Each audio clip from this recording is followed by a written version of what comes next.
नमस्कार दोस्तों। एक बार फिर से स्वागत है आपका हमारा YouTube चैनल पे।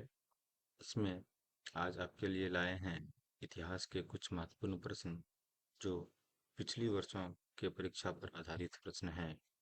सभी प्रश्न जो हैं railway, SSC, banking, Bihar police और ऑल अदर एग्जाम के लिए इम्पोर्टेंट है। तो आइए देखते हैं, सारे प्रीवियस ईयर के क्वेश्चन हैं। आज का पहला क्वेश्चन की ओर चलते हैं। आज का पहला क्वेश्चन है, गुप्त साम्राज्य का संस्थापक किसने किया था? गुप्त साम्राज्य का संस्थापक किया था श्रीगुप्त ने। किसने किया था?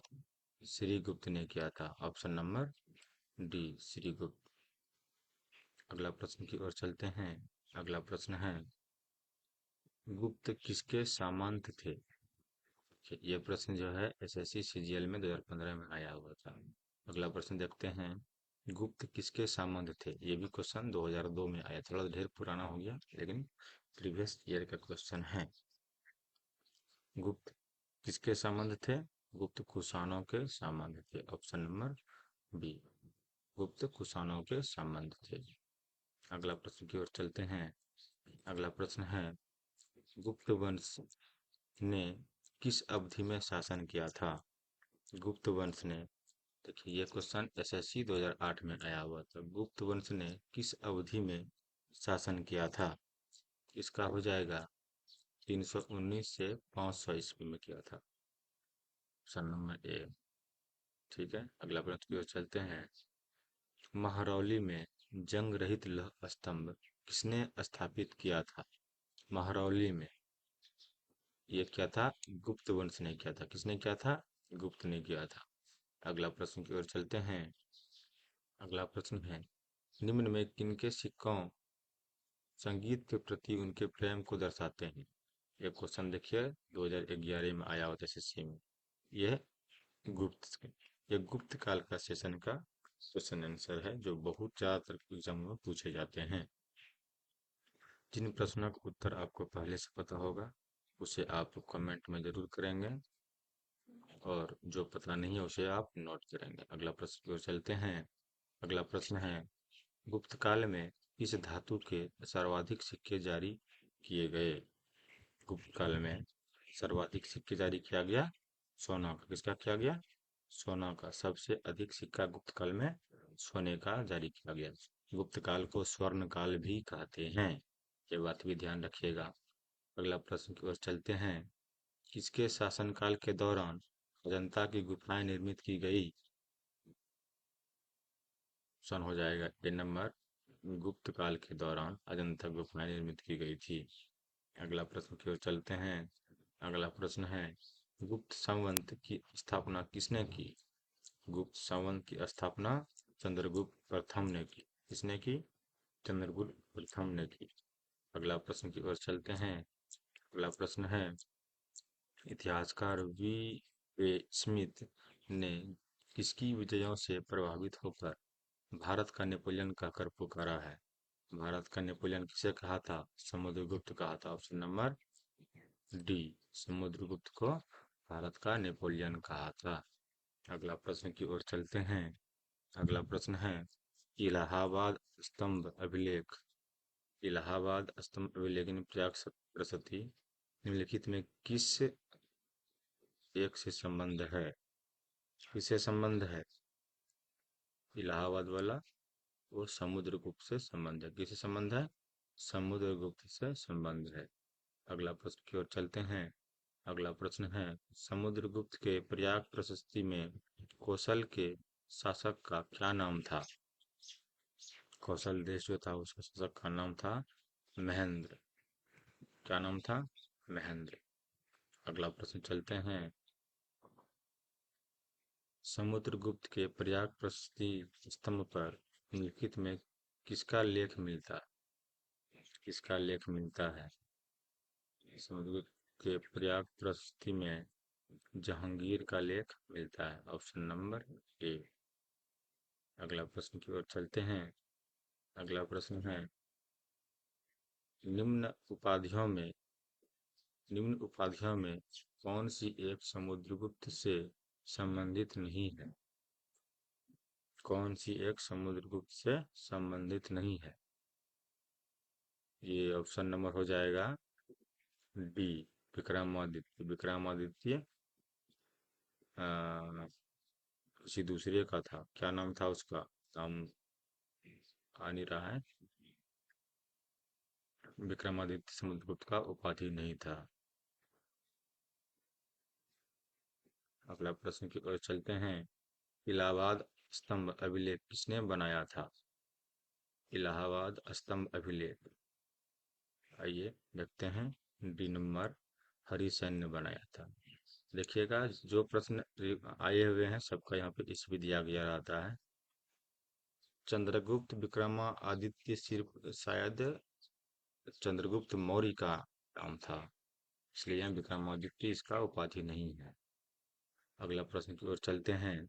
समुद्रगुप्त की सैनिक उपलब्धियों का वर्णन किस अभिलेख में उपलब्ध है? किस अभिलेख में उपलब्ध है? तो ऑप्शन नंबर हो जाएगा, देखिए क्वेश्चन बीपीएससी में भी आया, ये प्रयाग के अभिलेख में उपलब्ध है। अगला प्रश्न की ओर चलते हैं।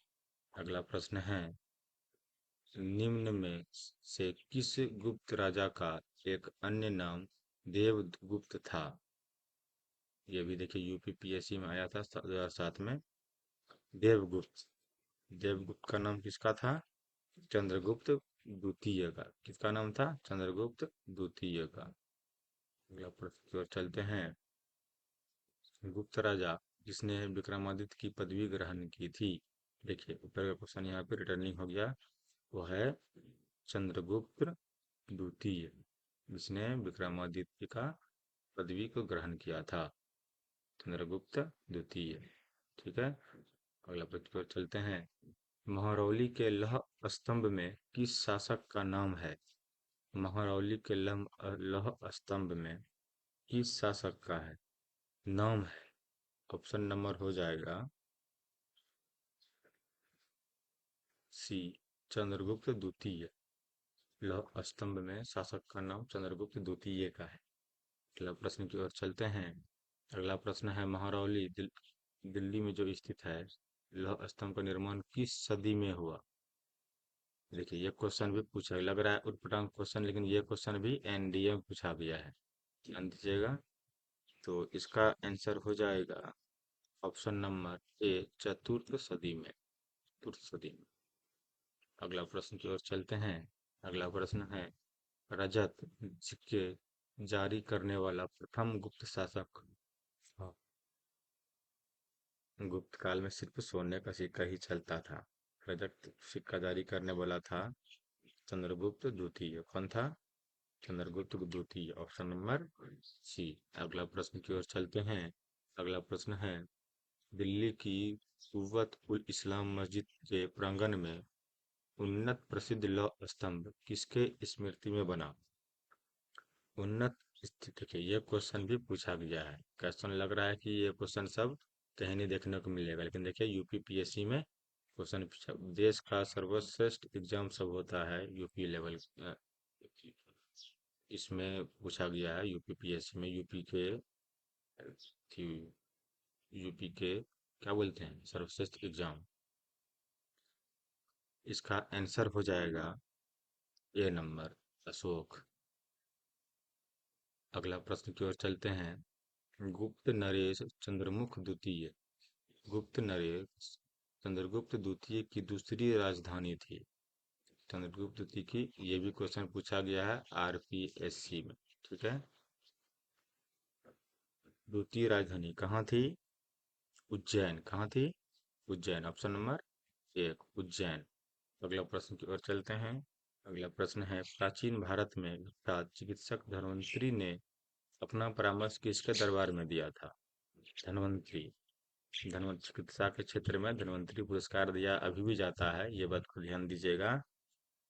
इसका हो जाएगा ऑप्शन नंबर सी, चंद्रगुप्त द्वितीय। धन्वंतरी पुरस्कार चिकित्सा क्षेत्र में दिया जाता है, ये बात पता होना चाहिए। इसका ऑप्शन नंबर हो जाएगा तीन, सी नंबर ऑप्शन हो जाएगा, ऑप्शन नंबर सी, ठीक है। अगला चलते हैं। प्रसिद्ध चीनी यात्री फयान किसके शासनकाल में भारत की यात्रा की थी? ये क्वेश्चन तो कई बार पूछा गया है। देखिए बीपीएससी में भी आया गया क्वेश्चन है, कई बार क्वेश्चन को पूछा गया है। फायान यात्री फायान चीन यात्री फायान के बारे में बहुत ही आपको देखने को मिलेगा। ये आया था चंद्रगुप्त द्वितीय के शासनकाल में। जितने भी ज्यादातर काम हुए हैं, जो भी हुए हैं, वो चंद्रगुप्त द्वितीय के शासनकाल में ही हुए हैं। अगला प्रश्न की ओर चलते हैं। अगला प्रश्न है, नालंदा विश्वविद्यालय की स्थापना कब और किसके द्वारा की गई थी? नालंदा विश्वविद्यालय की स्थापना 5वीं सदी में हुआ था। किसके द्वारा हुआ था? 5वीं सदी और कुमारगुप्त ने की थी। अगला प्रश्न की ओर चलते हैं। अगला प्रश्न है, निम्न में से कौन सी निधि गुप्त शासकों की सबसे बड़ी निधि थी? गुप्त शासकों की सबसे बड़ी निधि थी बयाना निधि। ऑप्शन नंबर बी, बयाना निधि। अगला प्रश्न की ओर चलते हैं। किस अभिलेख से ज्ञात होता है कि स्कंदगुप्त ने हुनों को पराजित किया था? स्कंदगुप्त ने हुनों को पराजित किया था। ये भीतरी स्तंभ लेख से ज्ञात होता है। अगला प्रश्न की ओर चलते हैं। कौन सा राजवंश हुनों के आक्रमण के अत्यंत विचलित हुआ? कौन सा राजवंश हुनों के आक्रमण से अत्यंत विचलित हुआ? ये भी क्वेश्चन रिटर्न क्वेश्चन है, लिखा हुआ क्वेश्चन, आया हुआ क्वेश्चन है। ये हो जाएगा गुप्त। गुप्त। अगला प्रश्न चलते हैं। कर्णदत्त को किसने सौराष्ट्र का प्रांतपति बनाया था? किसने बनाया था प्रांतपति? ये हो जाएगा ऑप्शन नंबर डी, स्कंदगुप्त ने। किसने बनाया था? स्कंदगुप्त ने। अगला प्रश्न चलते हैं। तोरमाना किस जातीय दल का था? तोरमाना, तोरमाना था हूण जातीय दल का। कहाँ का था? हूण जातीय दल का। Option number B. अगला प्रश्न फिर चलते हैं। गुप्त शासकों की दरबारी सरकारी भाषा थी। देखिए ये भी क्वेश्चन पूछा गया है भाषा के बारे में। गुप्त शासक की भाषा के बारे में भी पूछा। गुप्त काल में भाषा थी संस्कृत। कौन सी भाषा थी? संस्कृत। अगला प्रश्न की ओर चलते हैं। गुप्तकालीन शासन प्रणाली किस प्रकार की थी? ये भी क्वेश्चन पूछ, सभी क्वेश्चन जो है प्रीवियस ईयर एग्जाम में पूछे गए क्वेश्चन है। गुप्तकालीन शासन प्रणाली किस प्रकार की थी? ये हो जाएगा राजतंत्रात्मक। Option number A, राजतंत्रात्मक। प्रश्न की ओर चलते हैं। अगला प्रश्न है, गुप्त काल में राज्य की आमदनी का मुख्य स्रोत क्या था? गुप्त काल में राज्य की आमदनी का मुख्य स्रोत था भूमि कर। अगला प्रश्न चलते हैं। कला के किस क्षेत्र में गुप्त काल में असाधारण उन्नति हुई? कला के किस क्षेत्र में असाधारण हुआ? किसमें? चित्रकला में। गुप्त काल में सिर्फ चित्रकला को ही लेकर ज्यादातर काम हुआ था। ज्यादातर मंदिर बना था, गुफा वगैरह बना था। अभी जो देखते हैं अजंता एलोरा गुफा, ये सब गुप्त काल की ही भेंट है। अगला प्रश्न को चलते हैं। निम्न में से कौन सी साहित्य रचना शास्त्रीय संस्कृत साहित्य से संबंधित है? इसका हो जाएगा option number C, Meghadutam. Meghadutam, Raghuvamsham, ये सब कालिदास का लिखा हुआ लेख है। अगला प्रश्न जो चलते हैं। गुप्तकालीन पुस्तक नवीनतम का संबंध है। गुप्तकालीन नवीनतम, नवीनतम का संबंध है चिकित्सा से। किससे है? चिकित्सा से। अगला प्रश्न की ओर चलते हैं। अगला प्रश्न है, गुप्त काल में वराह मिहिर ने प्रसिद्ध पुस्तक बृहत संहिता की रचना की थी। यह किस विषय पे आधारित है? बृहत संहिता याद रखिएगा, हमेशा याद रखिएगा। ये सब पुस्तक के बारे में पूछता है। ये है खगोल विज्ञान के रूप में। किसके है? खगोल विज्ञान के रूप में क्वेश्चन रिटर्निंग आया हुआ है। अगला प्रश्न चलते हैं। निम्नलिखित में से कौन गुप्त काल में अपनी आयुर्विज्ञान का विषयक रचने के लिए जाना जाता है? आयुर्विज्ञान विषयक रचना के लिए जाना जाता है। तो इसका ऑप्शन हो जाएगा ऑप्शन नंबर डी, सुश्रुत। कौन सा हो जाएगा? Option number D, Sushruta. अगला प्रश्न देखते हैं, लीलावती के लेखक थे। लीलावती के लेखक थे Bhaskaracharya. Option number C, Lilavati Bhaskaracharya. ध्यान रखिएगा, सारे क्वेश्चन जो हैं प्रीवियस ईयर एग्जाम में पूछे गए हैं। अगला प्रश्न की ओर चलते हैं, इनमें से कौन गुप्त काल में औषधि के क्षेत्र में अपने कार्य के लिए जाने जाते थे? औषधि के क्षेत्र में अपने कार्य के लिए जाना जाता था, कौन सा है? इसमें हो जाएगा सुश्रुत, ऑप्शन नंबर ए। अगला प्रश्न की ओर चलते हैं, गुप्त काल में लिखित संस्कृत नाटकों में स्त्री एवं शूद्र बोलते थे। देखिए, गुप्त काल में स्त्री और शूद्र कौन सी भाषा बोलते थे नाटक में? ऑप्शन नंबर, वो कौन सी भाषा बोलते थे? स्त्री एवं शूद्र प्राकृत भाषा बोलते थे। ऑप्शन नंबर बी, प्राकृत भाषा। अगला प्रश्न की ओर चलते हैं। अगला प्रश्न है, निम्न में से किस काल में स्त्रियां की पुरुष से बराबरी? निम्न में से किस काल में स्त्रियां की पुरुष से बराबरी हुई? कुछ विषय, ये हो जाएगा गुप्त काल, मौर्य काल, चोलों में। किस काल में? ये सभी कालों में स्त्रियों के पुरुष से बराबरी हुई। अगला प्रश्न को चलते हैं, रेशम बुनकरों की श्रेणी की जानकारी निम्नलिखित किस शिलालेख से मिलती है? तो रेशम बुनकरों का एक शिलालेख है दासपुर में, दासपुर शिलालेख। Option number A. अगला प्रश्न की ओर चलते हैं। अगला प्रश्न है, भारतीय यात्रा में फायान ने एक अस्पताल का उल्लेख किया था, वह स्थित है कहाँ पे स्थित है? वो स्थित है पाटलिपुत्र में। कहाँ पे स्थित है? पाटलिपुत्र, जो अभी वर्तमान में क्या है? पटना है।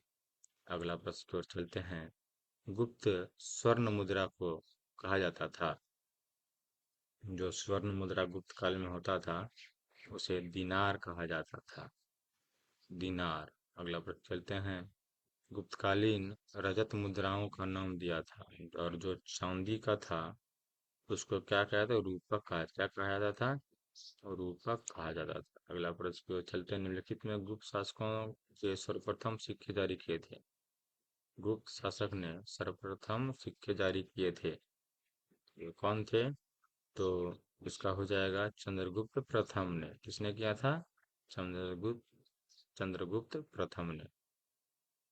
अगला प्रश्न की ओर चलते हैं। अगला प्रश्न है, गुप्त काल में गुजरात, बंगाल, दक्कन एवं तमिल राष्ट्र में केंद्र किससे संबंधित थे? गुप्त काल में गुजरात, बंगाल और दक्कन एवं तमिल राष्ट्र किससे संबंधित थे? इसका ऑप्शन हो जाएगा वस्त्र उद्योग से, यानी कपड़ा उद्योग से। ऑप्शन नंबर ए हो जाएगा। अगला प्रश्न की ओर चलते हैं। अगला प्रश्न है, निम्नलिखित में कौन सा नहर गुप्त शासक काल में रेशमी वस्त्र का सर्वोत्तम उत्पादक था? कौन सा नगर था रेशमी वस्त्र के लिए? पाटलिपुत्र, पटना एवं आसपास के क्षेत्र रेशमी वस्त्र का सर्वोत्तम उत्पादक था। अगला प्रश्न की ओर चलते हैं। अगला प्रश्न है, गुप्त काल में किस धातु के सर्वाधिक सिक्के जारी किए गए? गुप्त काल में सबसे अधिक सोने के सिक्के जारी किया गया था। ये सब क्वेश्चन भी पूछा जाता है बार बार। अगला प्रश्न को चलते हैं, निम्नलिखित में से कौन सा बंदरगाह गुप्त काल में उत्तर भारतीय व्यापार के लिए उपयोग किया जाता था? उत्तर भारतीय व्यापार के लिए कौन सा? Option number B, Tamralipta, Lipti, Tamralipti. ये क्वेश्चन भी देखिए किसमें पूछा गया है? बीपीएससी में पूछा गया। किसमें पूछा गया है? बीपीएससी में। इसलिए इसको हमेशा ध्यान में रखेंगे, इस तरह के क्वेश्चन भी कभी कभी आते हैं। अगला प्रश्न है, गुप्त युग में भूमि राजस्व की दर थी? ये क्वेश्चन देखिए बीपीएससी में यही पूछा गया, प्री में पूछा गया है। गुप्त युग में भूमि राजस्व की दर क्या थी? भूमि राजस्व की दर थी उपज का छठा भाग, उपज का छठा भाग। Option number B. अगला प्रश्न चलते हैं। प्राचीन भारत में सिंचाई कर को कहते थे। सिंचाई कर भी लगता है उसे क्या कहते थे? विदक भागम। विदक भागम। अगला प्रश्न देखिए, ये यूपीएससी का मेंस में पूछा गया क्वेश्चन है। अगला प्रश्न है, केवल प्रत्यक्ष प्रमाण को कौन स्वीकार करता है? केवल प्रत्यक्ष प्रमाण को चावर्क, ऑप्शन नंबर बी, चावर्क स्वीकार करता है। अगला प्रश्न चलते हैं। अगला प्रश्न है, अधोलिखित में कौन एक चावर्क के अनुसार सर्वोच्च मूल्य है? सर्वोच्च मूल्य है काम। ऑप्शन नंबर सी, सी होना था, सी। ठीक है। अगला प्रश्न चलते हैं। अगला प्रश्न है, लोकायत दर्शन किसको कहा जाता है? लोकायत दर्शन चावर्क को कहा जाता है, ऑप्शन नंबर सी। अगला प्रश्न की ओर चलते हैं। अगला प्रश्न है, शंकर के दर्शन को कहा जाता है? ऑप्शन नंबर बी, समग्र एकात्मवाद। अगला प्रश्न की ओर चलते हैं। अगला प्रश्न है, प्रच्छन्न बौद्ध से कहा जाता है? प्रच्छन्न बौद्ध जो है वो शंकर को कहा जाता है, ऑप्शन नंबर ए। अगला चलते हैं। अपूर्व का सिद्धांत संबंधित है? अपूर्व का सिद्धांत संबंधित किससे संबंधित है? ऑप्शन नंबर डी, मीमांसा से। अगला प्रश्न की ओर चलते हैं। अगला प्रश्न है, किस शासका सॉरी किस शासक ने किस शासक वंश ने मंदिरों एवं ब्राह्मणों में सबसे अधिक ग्राम अनुदान में दिया? मंदिर और ब्राह्मणों को दान किया सबसे अधिक, वो कौन सा शासक था? वो था गुप्त शासक, गुप्त वंश। अगला प्रश्न पे चलते हैं। अगला प्रश्न है, प्राचीन भारत में किस वंश का शासनकाल स्वर्ण युग कहा जाता है? वो गुप्त वंश का शासनकाल स्वर्ण युग कहा जाता है, क्योंकि इसी काल में सोने के सारे बहुत सारे काम हुए हैं। स्वर्ण मंदिर वगैरह, सोने के सिक्के सबसे अधिक इसी काल में छापे गए थे, बनाए गए थे। वह अन्य बहुत प्रकार के, इसलिए उसे स्वर्ण युग कहते हैं। अगला प्रश्न चलते हैं। अगला प्रश्न है, नगरों का क्रमिक पतन किस काल की एक महत्वपूर्ण विशेषता थी? नगरों का क्रमिक पतन। अगला प्रश्न का आंसर को चलते हैं। ये है, नगरों का क्रमिक पतन, नगरों का क्रमिक पतन गुप्त काल की एक महत्वपूर्ण विशेषता थी। ठीक। अगला चलते हैं। थानेश्वर में वर्धन वंश यानी पुष्यमित्र वंश की स्थापना किसने की थी? थानेश्वर में ये हो जाएगा Pushya, option number C, Pushyabhuti Vardhan. अगला प्रश्न की ओर चलते हैं। अगला प्रश्न है, वर्धन वंश की शक्ति और निष्ठा का संस्थापक कौन था? Option number A, Prabhakar Vardhan. अगला प्रश्न है, सम्राट हर्ष ने अपनी राजधानी थानेश्वर में कहाँ स्थानांतरित की थी? सम्राट हर्ष ने हर्षवर्धन। ध्यान दीजिएगा, सारे क्वेश्चन जो हैं आए हुए क्वेश्चन हैं। ठीक है, ये इसने किया था कन्नौज में। अगला प्रश्न की ओर चलते हैं। अगला प्रश्न है, हर्ष को बौद्ध धर्म की ओर किसने उन्मुख किया?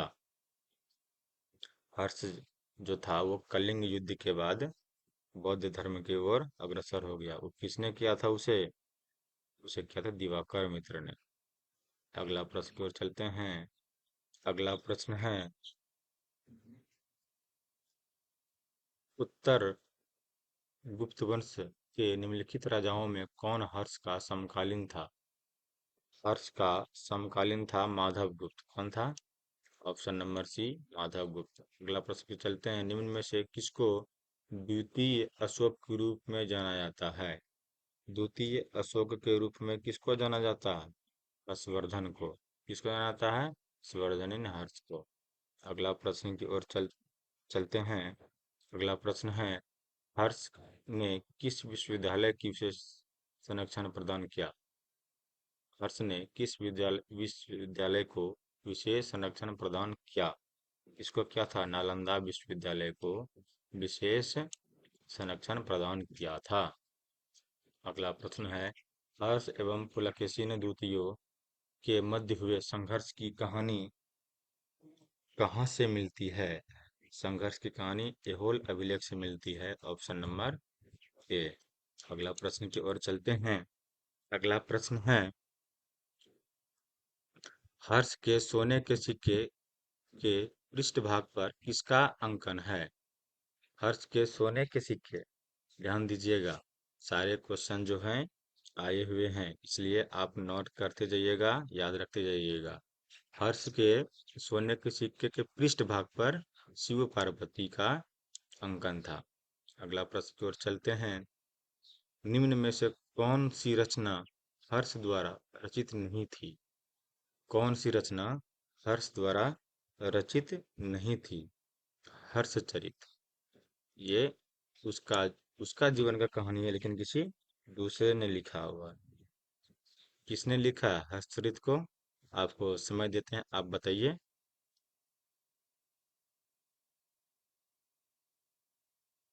हर्षचरित का रचना आप लोग कमेंट में कीजिए, फिर हम बताते हैं। बंगाल का, अगला प्रश्न चलते हैं। बंगाल का कौन सा शासक हर्ष के समकालीन था? ये भी देखिए आरआरबी में पूछा गया है। बंगाल का शासन था शशांक। ठीक है, आप लोग कमेंट में किए, तब तक बताते हैं। हर्षचरित को किसने लिखा था? हर्षचरित को बाण भट्ट ने लिखा था। किसने लिखा था हर्षचरित को? हर्षचरित को बाण भट्ट ने लिखा था। ये भी आता है क्वेश्चन, हमेशा याद रखिएगा। हर्षचरित का रचना किसने किया था? बाण भट्ट ने किया था। अगला प्रश्न चलते हैं।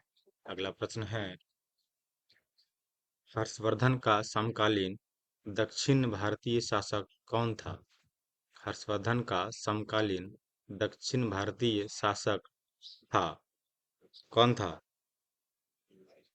ऑप्शन नंबर बी, पुलकेशिन द्वितीय। ये क्वेश्चन भी 2014 में एसएससी में आया हुआ है। अगला पर चलते हैं। चीनी यात्री वेनसंग ने किस विश्वविद्यालय में अध्ययन किया था? चीनी यात्री वेनसंग ने नालंदा विश्वविद्यालय में अध्ययन किया था। अगला प्रश्न की ओर चलते हैं। अगला प्रश्न है, हर्ष के दरबार में वेनसंग के एक मेघदूत के रूप में किसने भेजा था? हर्ष के दरबार में वेनसंग को किसने भेजा था? ताइसुंग ने भेजा था। ऑप्शन नंबर एक, ताइसुंग। ये क्वेश्चन सब आता है, देखिए 2007 में आया हुआ है, ताइसुंग ने भेजा था। आज भी भारत में वेनसंग को याद करके उसका मुख्य कारण, वेनसंग को आज भी भारत में याद करते हैं। क्यों? क्योंकि उसका रचना है, सीयू की रचना। अगला क्वेश्चन है, प्रिंस ऑफ फिलग्राम्स नमक किसने प्रदान किया था? ये है ऑप्शन नंबर सी, वेनसांग ने किया था। किसने किया था? वेनसांग ने। अगला प्रश्न को चलते हैं। अगला प्रश्न है, हर्षचरित्र किसके द्वारा लिखी गई थी? हर्षचरित जो है बाण भट्ट भट्ट के द्वारा, भी क्वेश्चन ऊपर बताए ही वही थे, बाण भट्ट के द्वारा लिखी गई थी। आज जो सेशन लाए हैं, ये 100 से प्लस कुछ क्वेश्चन का आया है, जो थोड़ा सा लेट लग रहा है। लोग सब क्वेश्चन को नोट करेंगे, सभी क्वेश्चन इंपॉर्टेंट। देखिए हर्षचरित वाला भी एसएससी 2013 में पूछा गया। ठीक है, अगला प्रश्न देखते हैं। बाणभट्ट किस शासन के दरबारी कवि था? बाणभट्ट ने तो लिखा था हर्षचरित। हर्षचरित जो था वो किसका दरबारी कवि था? ये बाणभट्ट था, हर्षवर्धन का ही दरबारी कवि था। हर्षवर्धन के दरबार में ही गायकी करता था ये। 97 में देखो पूछा गया, क्वेश्चन पूछा गया है, देखिए। अगला प्रश्न है, हर्ष की आत्मकथा किसके द्वारा लिखी गई? वही ट्रेनिंग क्वेश्चन है कि अगर क्वेश्चन छापने वाला क्वेश्चनर घुमा के क्वेश्चन पूछेगा तो जैसे पूछेगा, हर्ष की आत्मकथा किसके द्वारा लिखी गई थी, तो बाणभट्ट। हर्ष की का आत्मकथा ही हर्षचरित है। हर्षचरित्र ही हर्ष की आत्मकथा है, जो कि बाणभट्ट ने लिखा था। ठीक है, अगला प्रश्न की ओर चलते हैं। अगला प्रश्न है, एक महान रोमानी नाटक कादम्बरी का लेखक था। कादम्बरी, कादम्बरी का लेखक था, देखिए एसएससी सीपीओ में 2008 में पूछा गया था। बाण भट्ट ने लिखा, किसने लिखा था? बाण भट्ट ने लिखा था। अगला क्वेश्चन की ओर चलते हैं। अगला क्वेश्चन है, मौखरी वंश का संस्थापक कौन था? मौखरी वंश का संस्थापक था हरिवर्म। कौन था? हरिवर्म। अगला क्वेश्चन की ओर चलते हैं। अगला प्रश्न है, मौखरी शासकों की राजधानी कहाँ थी? देखिए सारा क्वेश्चन जो है पूछा गया है, ये मौखरी वंश वाला क्वेश्चन भी पूछा गया है। अगला प्रश्न की ओर, ये प्रश्न है, मौखरी शासक की राजधानी। मौखरी शासक की राजधानी था कन्नौज। कहाँ था? कन्नौज। अगला प्रश्न की ओर चलते हैं। मैत्रक वंश की संस्थापक कौन था? मैत्रक वंश, मौखरी के बाद आया मैत्रक वंश का संस्थापक था भट्टारक। कौन था? भट्टारक। अगला प्रश्न की ओर चलते हैं। मैत्रक वंश का सबसे शक्तिशाली शासक, मैत्रक वंश जो है उसका सबसे शक्तिशाली शासक था ध्रुवसेन द्वितीय। Option number B. अगला प्रश्न की ओर चलते हैं। अगला प्रश्न है, गौड़ वंश का प्रमुख शासक कौन था? गौड़ वंश, गौड़ वंश का प्रमुख शासक था शशांक। Option number B. अगला चलते हैं। सामान्य परिस्थिति में से उत्तराधिकार में स्त्रीधन का प्रथम अधिकार था। स्त्रीधन का प्रथम अधिकार था पुत्रियां। किसको था? पुत्रियां को, समान परिस्थिति में। ठीक है, ये सब क्वेश्चन को भी ध्यान रखिए, ये सब क्वेश्चन भी इम्पोर्टेंट होता है। जिस क्वेश्चन को हम लोग छोड़ देते हैं कि ऐसा क्वेश्चन नहीं आएगा, वो सब क्वेश्चन भी आते हैं, इसलिए सभी को नोट में रखेंगे, ध्यान में रखेंगे, नोट कर लेंगे। अगला प्रश्न की ओर चलते हैं। अगला प्रश्न है, गुप्तेश्वर काल की सामाजिक सांस्कृतिक अवस्थाओं के संबंध में निम्नलिखित में से कौन सा कथन सही नहीं है? इसका हो जाएगा ऑप्शन नंबर सी, केंद्रीय नियंत्रण में वृद्धि हुई। ये ऐसा कथन सही नहीं है। अगला प्रश्न की ओर चलते हैं। अगला प्रश्न है, निम्नलिखित में से कौन अत्यंत अत्यंज नहीं है? अत्यंज नहीं है, ये क्वेश्चन भी आया हुआ है आरपीएस 2008 में। इसका आंसर हो जाएगा राजक। अगला प्रश्न है, गुप्तेश्वर काल के निम्न में से किस ने न्यायवेत्ता ने घोषित किया कि शूद्र प्रकृति के दास नहीं है? शूद्र प्रकृति के, ये देखिए ये क्वेश्चन भी पूछा गया है। अगला प्रश्न है, सभी क्वेश्चन को पूछा गया, सभी जो हैं वो प्रीवियस ईयर का क्वेश्चन ही है, पिछले साल पूछा, कहीं न कहीं कोई एग्जाम में पूछा ही गया है। इसका ऑप्शन हो जाएगा एक नंबर, मेघातिथि। अगला प्रश्न की ओर चलते हैं। कौशेय शब्द का प्रयोग किया गया है। कौशेय शब्द का प्रयोग रेशम के लिए किया गया है। Option number C. अगला प्रश्न की ओर चलते हैं। रेनेसां की भारत में यात्रा के समय सूती कपड़ों का उत्पादन के लिए प्रसिद्ध नगर कौन सा था? सूती कपड़ा के उत्पादन के लिए प्रसिद्ध नगर था, ये देखिए ये क्वेश्चन बीपीएससी में पूछा गया है। ये क्वेश्चन जो है बीपीएससी में, सूती कपड़ा के लिए प्रसिद्ध था मथुरा। सूती कपड़े के उत्पादन के लिए प्रसिद्ध नगर था वेनसांग की भारत यात्रा के समय मथुरा था। वेनसांग के समय मथुरा था। गुप्तकालीन गुप्तकालीन उत्तर गुप्तकालीन अभिलेखों में प्रयुक्त निम्न शब्दों में कौन राजस्व से संबंधित है? यह है भाग, दूसरा है भोग, तीसरा है उष्ट्रंग, चौथा है उपरिकर कूट, उपरिकर कूट। तो इसका हो जाएगा ऑप्शन नंबर सी, एक, दो और चार, भाग, भोग और अपरिकर कूट। अगला क्वेश्चन की ओर चलते हैं। अगला क्वेश्चन है, प्राचीन भारत के विद्वानों साहित्यकारों के संदर्भ में निम्नलिखित कथनों पर विचार कीजिए। ये देखिए ये आईएएस प्री में 2020 में पूछा गया था, हाल फिलहाल का क्वेश्चन है पूछा हुआ। देखिए ये क्या है, 95 नंबर।